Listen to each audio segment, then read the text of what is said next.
सभी को राधे राधे। चलिए श्रवण करते हैं श्रीमद् भागवत पुराण का स्कंद 1 अध्याय 13। आइए मेरे साथ चलते हैं भगवान की उस दौर में, उस समय में, और लगाते हैं श्रीमद् भागवत पुराण के गोते। श्री विदुर जी के उपदेश से धृतराष्ट्र और गांधारी का वन में जाना।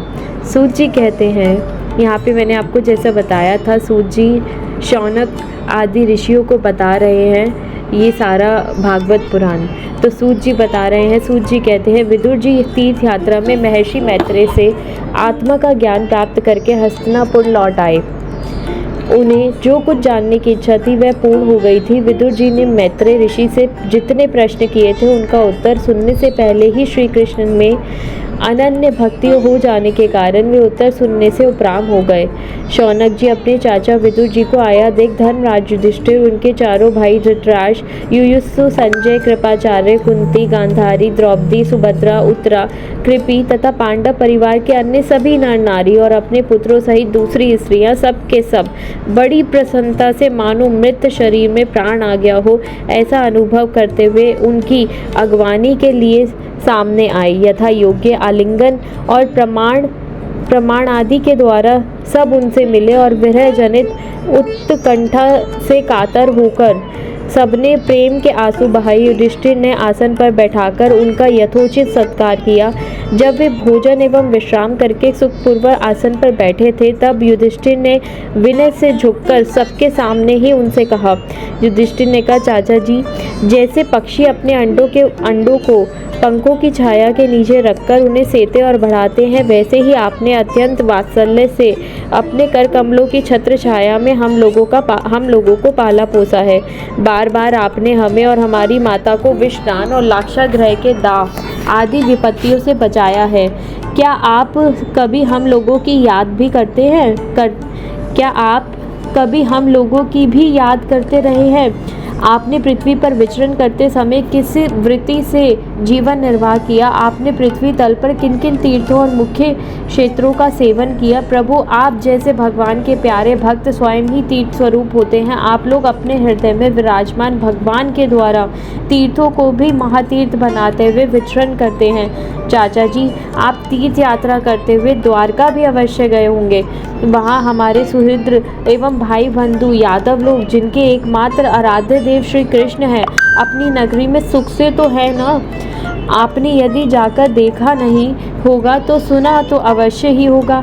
युधिष्ठिर के इस प्रकार पूछने पर विदुर जी ने तीर्थों और यदुवंशियों के संबंध में जो कुछ देखा, सुना और अनुभव किया था सब क्रम से बतला दिया। केवल यदुवंश के विनाश की बात नहीं कही। करुण हृदय विदुर जी पांडवों को दुखी नहीं देख सकते थे, इसलिए उन्होंने यह अप्रिय एवं असहाय घटना पांडवों को नहीं सुनाई, क्योंकि वह तो स्वयं ही प्रकट होने वाली थी। पांडव विदुर जी का देवता के समान सेवा सत्कार करते थे। वे कुछ दिनों तक अपने बड़े भाई धृतराष्ट्र की कल्याण कामना से सब लोगों को प्रश्न करते हुए सुखपूर्वक हस्तिनापुर में ही रहे। विदुर जी तो साक्षात धर्मराज थे। मांडव्य ऋषि के शाप से 100 वर्ष के लिए शूद्र बन गए थे। एक समय किसी राजा के अनुचरों ने कुछ चोरों को मांडव्य ऋषि के आश्रम पर पकड़ा। उन्होंने समझा कि ऋषि भी चोरी में शामिल होंगे, अतः वे भी पकड़ लिए गए और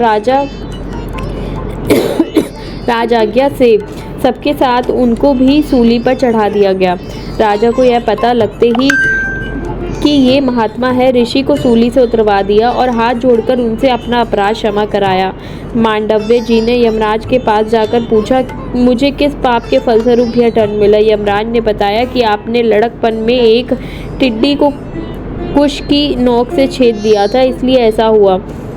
इस पर मुनि ने कहा, मैंने अज्ञानवश ऐसा किया होगा। उस छोटे से अपराध के लिए तुमने मुझे इतना कठोर दंड दिया, इसलिए तुम 100 वर्ष तक शूद्र योनि में रहोगे। मांडव्य जी ने इस शाप से ही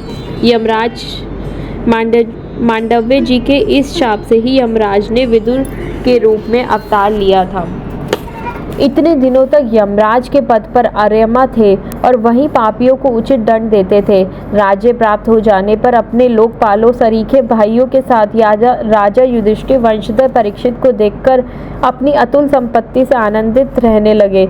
इस प्रकार पांडव गृहस्थ के काम का धंधों में रम गए और उन्हीं के पीछे एक प्रकार से यह बात भूल गए कि अनजान में ही हमारा जीवन मृत्यु की ओर जा रहा है। अब देखते देखते उनके सामने वह समय आ पहुंचा जिसे कोई टाल नहीं सकता था, परंतु विदुर जी ने काल की गति जानकर अपने भाई धृतराष्ट्र से कहा, महाराज देखिए अब बड़ा भयंकर समय आ गया है, झटपट यहाँ से निकल चलिए। हम सब लोगों के सिर पर वह सर्वसमर्थ काल मंडराने लगा है जिसके टालने का कहीं भी कोई उपाय नहीं है। काल के वशीभूत होकर जीव का अपने प्रियतम प्राणों से भी बात की बात में वियोग हो जाता है, फिर धन जन आदि दूसरी वस्तुओं की तो बात ही क्या है। आपके चाचा ताऊ भाई सगे संबंधी और पुत्र सभी मारे गए, आपकी उम्र भी ढल चुकी है, शरीर बुढ़ापे का शिकार हो गया है, आप पराए घर में बड़े हुए हैं। ओ, इस प्राणी को जीवित रहने की कितनी प्रबल इच्छा होती है, इसी के कारण तो आप भीम का दिया हुआ टुकड़ा खाकर कुत्ते का सा जीवन बिता रहे हैं। जिनको आपने आग में जलाने की चेष्टा की, विष देकर मार डालना चाहा, भरी सभा में जिनकी विवाहिता पत्नी को अपमानित किया, जिनकी भूमि और धन छीन लिया, उन्हीं के अन्न से पले हुए प्राणों को रखने में क्या गौरव है। आपके अज्ञान की हद हो गई कि आप अब भी आप जीना चाहते हैं, परंतु आपके चाहने से क्या होगा। पुराने वस्त्र की तरह बुढ़ापे से गला हुआ आपका शरीर आपके ना चाहने पर भी क्षीण हुआ जा रहा है। अब इस शरीर से आपका कोई स्वार्थ सधने वाला नहीं है, इसमें फंसिए मत, इसकी ममता का बंधन काट डालिए। जो संसार के संबंधियों से अलग रहकर उनके अनजान में अपने शरीर का त्याग करता है, वही धीर कहा गया है, चाहे अपनी समझ से हो या दूसरे के समझाने से। जो इस संसार को दुख रूप समझकर इससे विरक्त हो जाता है और अपने अंतःकरण को वश में करके हृदय में भगवान को धारण कर संन्यास के लिए घर से निकल पड़ता है, वही उत्तम मनुष्य है।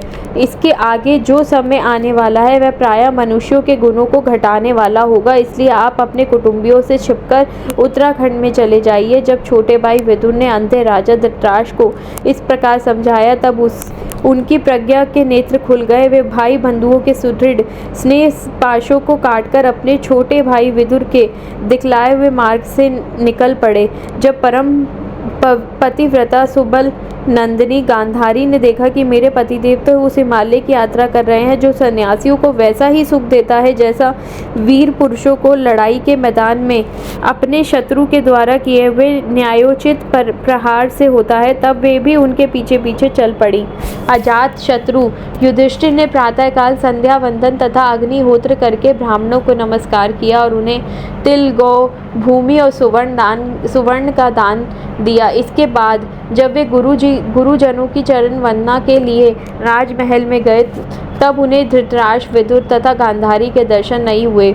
युधिष्ठिर ने उद्विग्न होकर वहीं बैठे हुए संजय से पूछा, संजय, मेरे वे वृद्ध और नेत्रहीन पिता धृतराष्ट्र कहाँ है? पुत्र शोक से पीड़ित दुखिया माता गांधारी और मेरे परम हितैषी चाचा विदुर जी कहाँ चले गए? ताऊ जी अपने पुत्रों और बंधु बांधवों के मारे जाने से दुखी थे। मैं बड़ा मंदबुद्धि हूँ, कहीं मुझसे किसी अपराध की आशंका करके वे माता गांधारी सहित गंगा जी में तो नहीं कूद पड़े।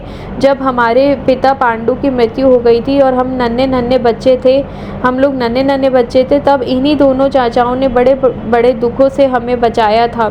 वे हम पर बड़ा ही प्रेम रखते थे। हाय, वे यहाँ से कहाँ चले गए?